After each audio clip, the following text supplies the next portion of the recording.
तो हेलो दोस्तों, स्वागत है आप लोगों का। जय हिंद।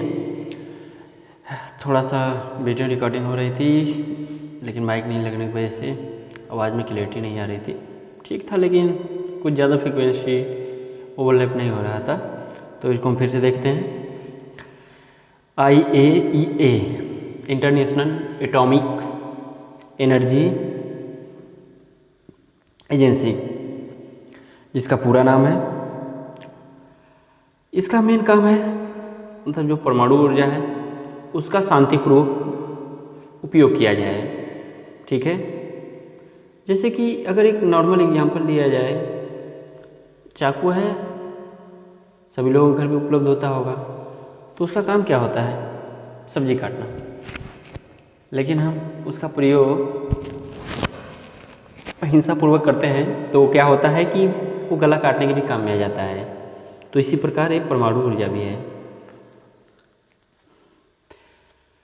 और जो एजेंसी है IAEA international atomic energy agency, इसका मुख्य कार्य है जो परमाणु ऊर्जा है उसका शांतिपूर्ण उपयोग किया जा सके और कुछ नहीं।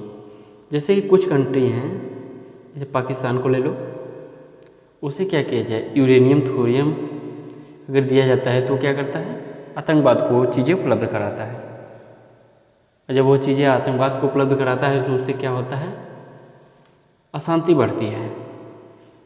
अंतर्राष्ट्रीय जो संबंध होता है उसमें समस्याएं उत्पन्न होने लगती हैं। तो इसको देखते हैं। इसकी स्थापना 29 जुलाई 1957 में हुई थी, 29 जुलाई 1957 में। इसका मुख्यालय वियना में है, ऑस्ट्रिया। इसको ऑस्ट्रेलिया मत समझ लीजिएगा, ऑस्ट्रेलिया महाद्वीप ये ऑस्ट्रिया है, एक यूरोपियन कंट्री है छोटी सी। और इसको नोबेल पुरस्कार भी दिया गया था।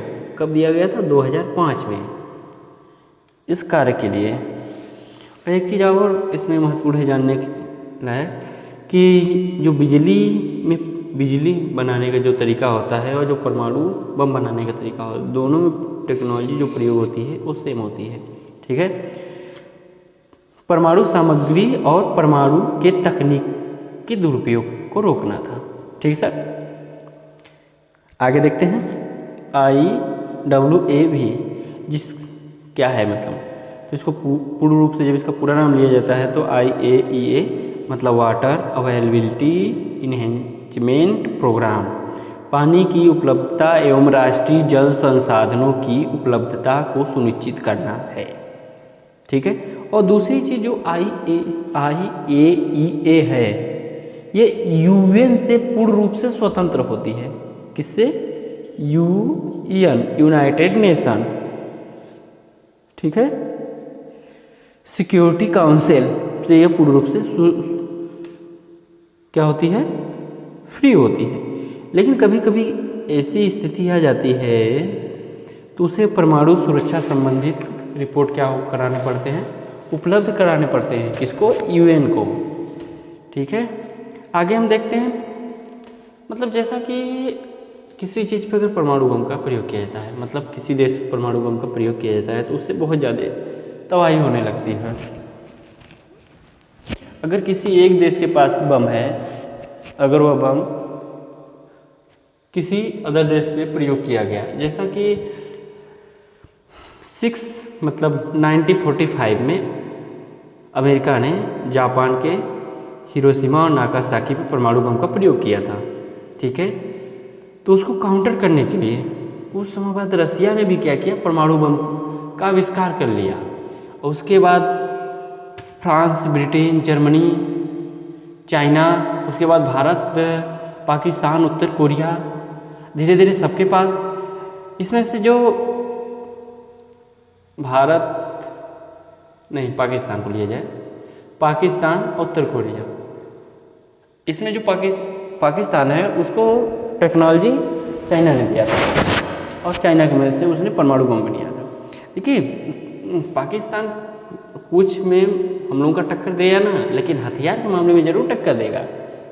सोचिए कि इंडिया ने 6 परमाणु परीक्षण मतलब क्या किया था, वो कई वर्षों में किया था, लेकिन वही पाकिस्तान ने 6 परमाणु परीक्षण एक ही साल में कर लिया। और कुछ है या ना है, लेकिन इस चीज़ पर जरूर विशेष ध्यान देंगे। हथियार होने चाहिए, उनकी वहाँ की जनता को शिक्षा मिले, रोजगार मिले या ना मिले, वो मरते रहे खाने बिना। सोचिए अगर ऐसा हो, मतलब अगर चाइना पैसा ना दे तो उन लोगों का क्या हाल हो। लेकिन ये फिर भी सुधरने वाले नहीं है साले। ठीक है दोस्तों, हिरोशिमा और नागासाकी। और जो देखिए ये है USA, ब्रिटेन, फ्रांस, चाइना, रसिया, इनको P5 कंट्री के नाम से जाना जाता है। किस नाम से जाना जाता है? P5 country, P5 country. और जानते हैं दूसरी चीज़ की, जब यहाँ पे जो परमाणु बम का प्रयोग किया गया, तो जब रसिया ने उसको काउंटर करने के लिए परमाणु बम बनाया, ठीक है, तो उसके बाद धीरे धीरे सभी लोगों के पास परमाणु बम होने लगा। तो इससे समस्याएं क्या होने लगी? इन लोगों के मन में डर उत्पन्न होने लगा कि धीरे धीरे सब हर कंट्री के पास परमाणु बम हो जाए तो उससे हमारे भविष्य को खतरा है। तो उन्होंने निशस्त्रीकरण की बात करना शुरू कर दिया। क्योंकि निशस्त्रीकरण की बात करना क्यों शुरू किया? इसका मुख्य कारण है कि देखिए, अगर कोई भी देश है, अगर उसे परमाणु संपन्न देश बनना है तो उसे परमाणु परीक्षण करना पड़ेगा। ठीक है, अगर कोई भी देश है, अगर उसे परमाणु संपन्न राष्ट्र बनना है तो उसे परमाणु परीक्षण करना पड़ेगा, और इसके लिए वो परमाणु परीक्षण करेगा। तो इन लोगों ने क्या किया कि मिलकर यह प्रावधान किया कि कोई देश परमाणु परीक्षण करे ही नहीं। NPT है, नॉन प्रोलिफरेशन ट्रीटी। ठीक है, तो इन्होंने इन सब पे बैन लगा दिया। ये NPT के बारे में भी आगे पढ़ेंगे हम। ठीक है, तो जब ये मतलब P5 कंट्री थी, तो इसमें मतलब इसकी वजह से हमारी दुनिया 3 भागों में बट गई। 3 भागों मतलब का P5 कंट्री, परमाणु विहीन देश और परमाणु प्रवेश द्वार देश। मतलब जिनके पास परमाणु बम था नहीं, लेकिन दूसरे देश से मदद लेकर उन्होंने परमाणु बम का निर्माण किया। जैसे रसिया की मदद से India, then India try to develop atomic bomb, और चाइना की मदद से पाक। ऐसा माना जाता है लेकिन कि रसिया ने इंडिया की मदद किया, पर ऐसा कुछ है नहीं। ठीक है, इंडिया ने अपनी योग्यता के आधार पर यह निर्माण किया है, किसी के सहारे नहीं। ठीक है,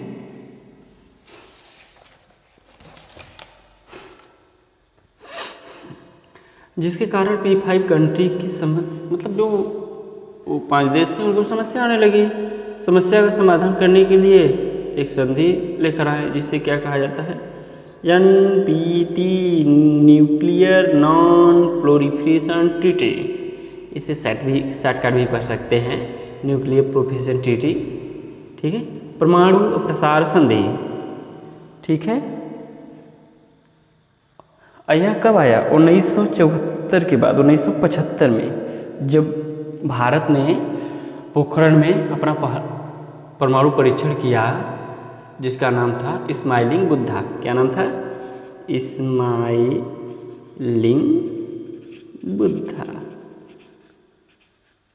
बुद्धा। ठीक है, तो जो यह NPT था, इसका समय काल कितना था? 25 वर्ष।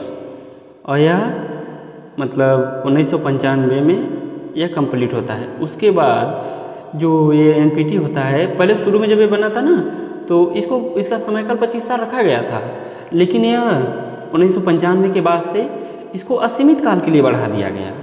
क्या किया गया? असीमित काल के लिए बढ़ा दिया गया NPT को। और इसका मुख्य प्रावधान क्या था? परमाणु राज्य परमाणु विहीन राज्यों को टेक्नोलॉजी नहीं देंगे। जैसे कि अगर अमेरिका है, ठीक है, अगर पाकिस्तान के पास टेक्नोलॉजी नहीं है परमाणु बम बनाने की, तो वह उसे टेक्नोलॉजी उपलब्ध नहीं कराएगा। कौन? अमेरिका। ठीक है, और उससे संबंधित कोई जानकारी नहीं देंगे। और परमाणु विहीन राष्ट्रों को परमाणु बम बनाने में जो सहयोग होता है, मतलब तकनीक, ईंधन और जो सहयोग किया जाता है, वो भी नहीं करेंगे।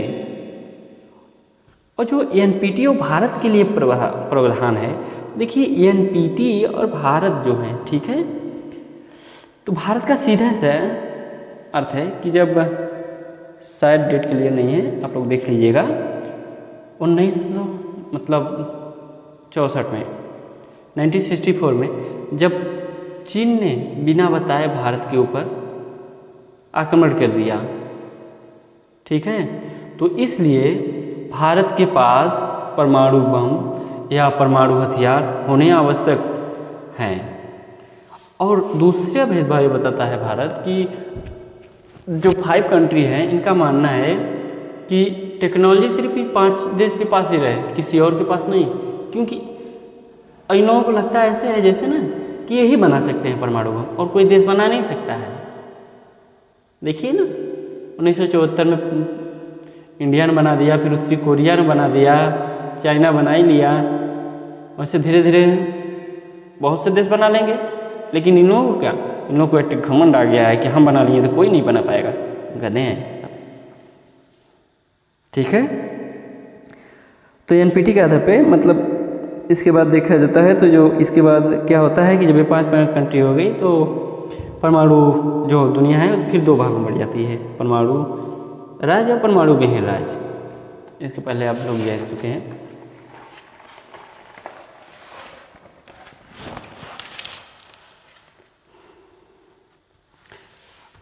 ठीक है, अब उसमें तीसरा पॉइंट देखते हैं। और भारत ने यह कहा कि जो परमाणु अप्रसार संधि है, देखिए भारत क्या होता है, परमाणु अप्रसार संधि का सहयोग नहीं करता है, परमाणु सीधे निशस्त्रीकरण की बात करता है। किस चीज़ की बात करता है? निशस्त्रीकरण की, कि पूरी दुनिया से जो परमाणु हथियार हैं उनको समाप्त कर दिया जाए, ठीक है। और यह निशस्त्रीकरण जो परमाणु संपन्न देश हैं और जिनके पास परमाणु हथियार नहीं है, ये सभी लोगों पे लागू होने चाहिए, ये नहीं कि सिर्फ परमाणु विहीन राष्ट्रों पे, ठीक है। देखते हैं, यह नियम परमाणु राज्यों पर भी लागू होने चाहिए, न कि परमाणु विहीन राज्यों पर। सिर्फ क्यों? भारत का पड़ोसी देश चीन ने जब वहाँ पे डेट मिस था, हम देख लेते हैं, ठीक है। 1962 में बिना चेतावनी के भारत पर हमला किया, इसलिए भारत के पास परमाणु हथियार होना जरूरी है। फिर 1974 में क्या हुआ, भारत ने अपना पहला परमाणु परीक्षण किया, ठीक है, जिसका नाम स्माइलिंग बुद्धा था। और उस समय भारत की प्रधानमंत्री इंदिरा गांधी पीएम थी।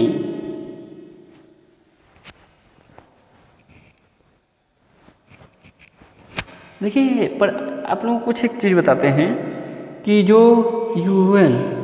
यूनाइटेड नेशन सिक्योरिटी काउंसिल है, इस समय भारत प्रयास कर रहा है कि भारत को वीटो पावर मिल जाए। मतलब भारत के साथ कई ऐसे देश हैं, जैसे जर्मनी हुआ, ब्राज़ील हुआ, उसके बाद जापान हुआ। ये लोग चाहते हैं कि उनको यूनाइटेड सिक्योरिटी काउंसिल में वीटो पावर मिल जाए। लेकिन अभी नया खबर आया, ऐसे तो अभी चाइना ही विरोध कर रहा था, लेकिन ये जो डोनाल्ड ट्रम्प, ओबामा आए थे तो उन्होंने अनाउंस किया कि भारत को वीटो पावर मिलनी चाहिए। लेकिन जब ये बाइडेन आए बढ़ऊ, तो ये क्या चाहते हैं, ये भी वही अलापने लगे जो कि ओबामा से पहले की जो प्रेसिडेंट होते थे अमेरिका के, वो नहीं चाहते थे किसी देश को मतलब वीटो पावर मिले, ठीक है। इसके पहले कई बार ऐसा हुआ है जिसमें कि चाइना ने भारत का विरोध किया है कि उसको वीटो पावर न मिले, क्योंकि चाइना जो है भारत का पड़ोसी देश है और वह पूर्ण रूप से चाहता है कि भारत के ऊपर कूटनीति के रूप से हावी हो। इसीलिए वह स्ट्रिंग ऑफ पर्ल्स एक नीति है, ठीक है। दूसरे देशों को कर्ज देना, इतना कर्ज देना कि वो वापस न कर पाएँ और उनको अपने कब्जे में कर लेना, अपने नीचे दबा लेना। देखिए, हमारे विचार के अनुसार भारत को यह कदम उठाने चाहिए कि अपने पड़ोसी देशों के साथ वह अच्छा संबंध बना के रखे, ठीक है। जैसे कि बांग्लादेश हुआ, पाकिस्तान हुआ, इससे तो पटने वाली है नहीं, चाहे जो हो जाए। म्यांमार हुआ, और उसके बाद श्रीलंका हुआ।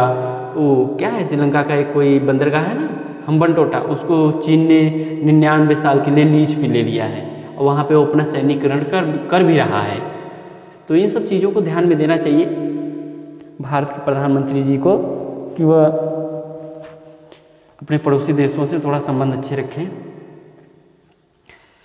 नहीं तो जो चाइना का वो है, क्या नाम है उसको, स्ट्रिंग ऑफ पर्ल्स नीति, ये बहुत खतरनाक नीति है।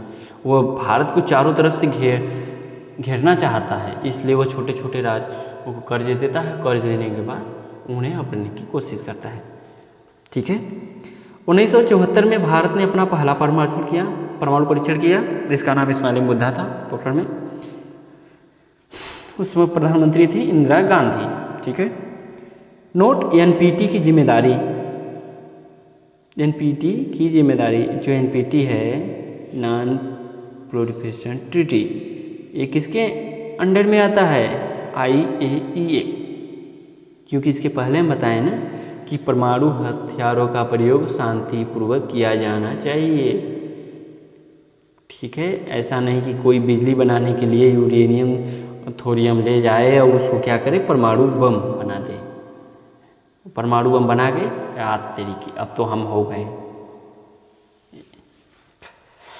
अब उसके बाद आता है एक है CTBT, व्यापक आणविक परीक्षण प्रतिबंध संधि। सॉरी,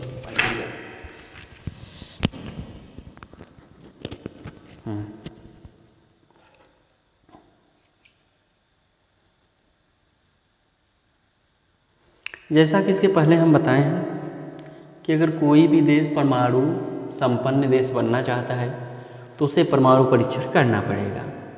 ठीक है। और इन्होंने क्या किया, परमाणु परीक्षण पर रोक लगाने के लिए एक प्रावधान किया जिसका नाम था NPT, परमाणु अप्रसार संधि। अब ठीक है, वही चीज़ इसमें बताया गया है।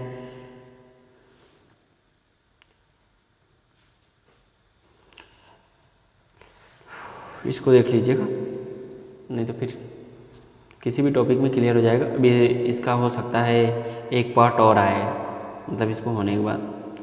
यह संधि 10 सितंबर 1996 को संयुक्त राष्ट्र संघ द्वारा इसे स्वीकार कर लिया गया। ठीक है। फिर 24 अक्टूबर 1996 को लागू कर दिया गया। ठीक है।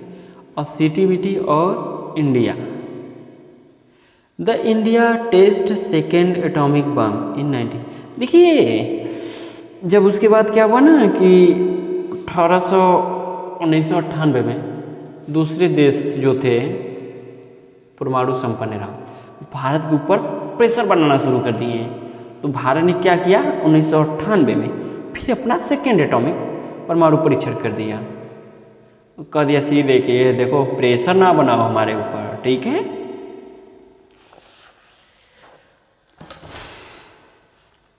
ऑस्ट्रेलिया समूह। ठीक है। इस टॉपिक को अभी नेक्स्ट पार्ट में क्लियर करेंगे, थोड़ा सा बड़ा है, छोटा छोटा रहेगा तो पढ़ने में भी बोरिंग महसूस नहीं होगी। तो वीडियो कैसा लगा इसमें अपना राय जरूर दें। और आपसे जो क्वेश्चन पूछा गया है, ठीक है, कि जब जापान की हिरोशिमा और नागासाकी पर परमाणु बम गिराया गया था तो उसमें जो जहाज का कैप्टन था उसका क्या नाम था, और उस परमाणु बम गिराने का जो कोड था उसका क्या नाम। ठीक है दोस्तों, तो अगर वीडियो अच्छा लगा हो तो प्लीज़ लाइक, सब्सक्राइब और शेयर। देखिए मेरे पास अभी सुविधा उतना नहीं है, नहीं तो फिर इसके बाद मैं बोर्ड पर पढ़ाना शुरू करूँगा और आप लोगों को हर सब्जेक्ट मिलेगा। धन्यवाद। जय हिंद, जय भारत।